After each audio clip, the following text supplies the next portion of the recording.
Днес е 24 май, може би най-българският празник. Празник, който не е свързан с война, с преврат или с политическа победа, а с нещо много по-силно – знанието, буквите и духа. Докато много народи са оцелявали единствено със силата на оръжието, България е оцеляла и чрез силата на словото, защото именно тук се ражда държавата, която дава дом на делото на светите братя Кирил и Методий и превръща писмеността в цивилизационна мисия. От Преслав до Охрид тръгва културната вълна, която променя историята на целия славянски свят.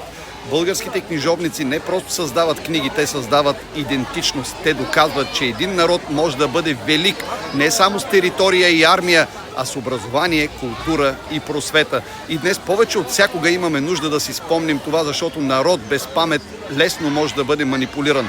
Народ без образование лесно може да бъде разделен. Но народ, който пази езика, културата и знанието си, остава свободен.